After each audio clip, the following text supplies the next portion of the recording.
ये इंटरेस्टिंग सवाल है। क्वेश्चन 6 कहता है कैरम बोर्ड है और इस कैरम बोर्ड का जो साइज गिवन है बच्चे वो 4 बाई 4 फीट का गिवन है, 4 फीट बाई 4 फीट का गिवन है। ये पॉकेट्स हैं, सेंटर में क्वीन है। आपसे डिस्प्लेसमेंट का है, कहता है कि जो स्ट्राइकर है वो क्वीन को हिट करता है, स्ट्राइकर जो है क्वीन को हिट करता है और क्वीन जो है वो रिफ्लेक्ट होके यहां चली जाती है, क्वीन जो है रिफ्लेक्ट होके इसमें चली जाती है। आपको डिस्प्लेसमेंट बताना है कहां से कहां तक, तो सेंटर से फ्रंट एज का बताना है, फ्रंट एज से यहां का बताना है, वहां से बन जाएगा। तो ठीक है, क्वेश्चन में साफ साफ कहा है कि क्वीन को सेंटर पे हिट किया, क्वीन ऐसे जाएगी और ऐसे जाके यहां चली जाएगी। ठीक, सबसे पहला मिस्टेक बच्चे यही गड़बड़ करते हैं कि बच्चे सोचते हैं कि क्वीन जो है ना, क्योंकि ये तो बताया नहीं कि क्वीन को कैसे हिट किया है, तो बच्चे मानते हैं कि क्वीन ऐसे सीधे गई इधर आ गई। नहीं, अगर आपने कभी भी कैरम बोर्ड खेला है तो आपको पता होगा कि अगर आप क्वीन को सीधे हिट करेंगे तो स्ट्राइकर ऐसे जाके यहीं से वापस आ जाएगा। ठीक, स्ट्राइकर क्या करेगा, फिर से देखिए, स्ट्राइकर इससे हिट करेगा, सीधे ऐसे जाएगा, सीधे वापस आ जाएगा। तो अब ध्यान से सुनिएगा, इसलिए पहला वाला डायग्राम तो गलत हो गया। मतलब अगर हम सीधे हिट करेंगे तो ये सीधे ही वापस आएगा, सीधे हिट करेंगे तो सीधे ही वापस आएगा। क्या करना पड़ेगा, तो अगर आपने बचपन में कैरम बोर्ड खेला है तो आपको पता है क्या करना पड़ेगा, निशाना थोड़ा तिरछा लगाना पड़ता है। बिल्कुल यहां से निशाना लगा के देखना पड़ता है कि हिट करें ताकि ये ऐसे जाए। तो थोड़ा आपको इसको तिरछा हिट करना पड़ेगा। जब आप तिरछा हिट करेंगे ये यहां से जाके यहां चला आएगा। आपने तिरछा हिट किया, यहां से जाके यहां चला आया।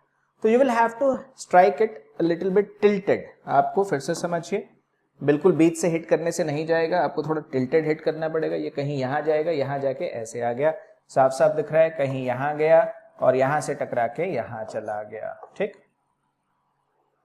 समझते हैं, ये यहां गया और यहां से टकरा के इसमें चला गया।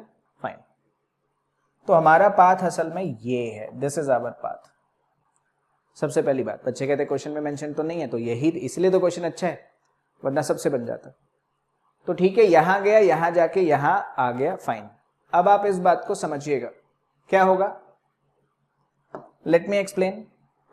बेटा ऐसे कोलिजन्स को हम इलास्टिक मान के चलते हैं। मतलब जिस तरह से रेज ऑफ लाइट जिस एंगल पे स्ट्राइक करती है उसी एंगल पे रिफ्लेक्ट होती है, यहां भी हम मानते हैं कि ऐसी बॉडीज जिस एंगल पे हिट करती हैं उसी एंगल पे रिफ्लेक्ट होके वापस आती। तो जिस एंगल पे इसने हिट किया उसी पे रिफ्लेक्ट होके वापस आ गया। फाइन, कोई प्रॉब्लम नहीं। अब हम क्या करेंगे, इस बात को समझिएगा। ठीक है, इस बात को समझिएगा।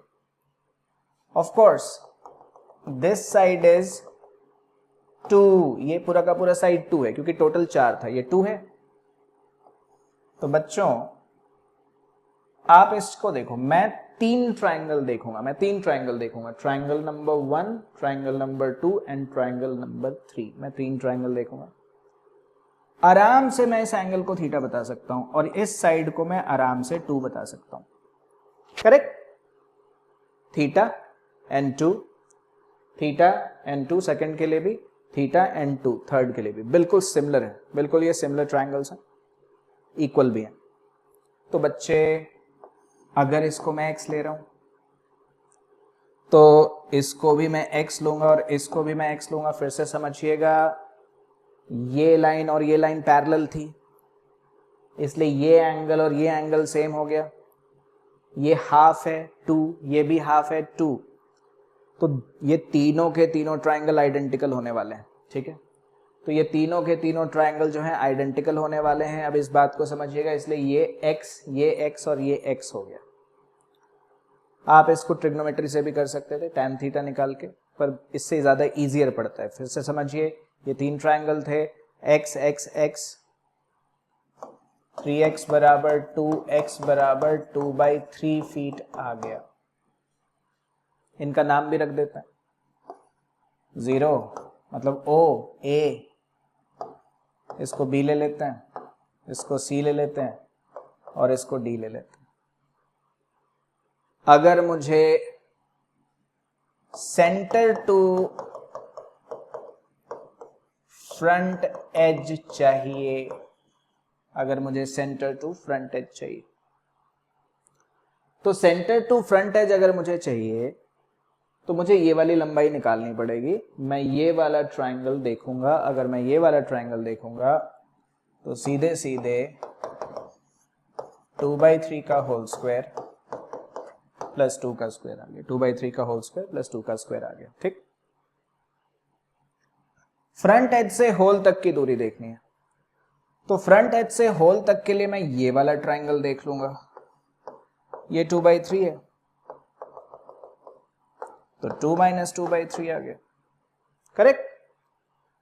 और जब आप ये बड़े वाला ट्रायंगल देखेंगे, ये साइड आपको निकालना है, फिर से पाइथागोरस लगा रहे हैं, तो जब मैं AD निकालता हूं सेकंड पार्ट में AD मांगा था आपसे, अगर मैं AD निकालता हूं सेकंड पार्ट में, तो ध्यान से देखिए बच्चे, ये आपका आ जाएगा 4 का स्क्वायर 2 - 2/3 का होल स्क्वायर।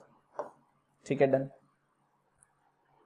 लास्ट पार्ट में आपसे सेंटर टू होल तक का पूछा है, लास्ट पार्ट में आपसे सेंटर से होल तक का पूछा है, ये तो सबसे आसान पार्ट था, ये 2 तो ये 2√2, पर ये लास्ट पार्ट जनरली नहीं पूछा जाएगा आपसे, बात समझिएगा। फिर से सीधा हिट करने से सीधे वापस आएगा, क्वेश्चन में मेंशन नहीं है, या मैं खुद सोचना था कि इसको ऐसे टिल्टेड जब हम हिट करेंगे यहां जाके रिफ्लेक्ट होके यहां आ जाएगा, तो जब हम इसको टिल्टेड हिट करेंगे रिफ्लेक्ट होके यहां आ जाएगा। मेरी बात समझिएगा, ये भी थीटा, ये भी थीटा, ये भी थीटा, ये साइड 2, ट्रायंगल की प्रॉपर्टीज लगा दी, पता चला इक्वल एंड कॉन्ग्रुएंट हैं। तो यहाँ हमने क्या किया बच्चों, इसको अगर मैंने बेस x लिया, इसको भी x लूंगा, इसको भी x लूंगा। ठीक है, 3 ट्रायंगल कौन कौन से लिए हमने, एक ये वाला, दूसरा ये वाला, तीसरा ये वाला, ये 3 ट्रायंगल लेके हमने 3x बराबर 2x की वैल्यू निकाल ली। Once we have x, simple Pythagoras theorem लगाने से आंसर हमारा आ गया। This is question number 6।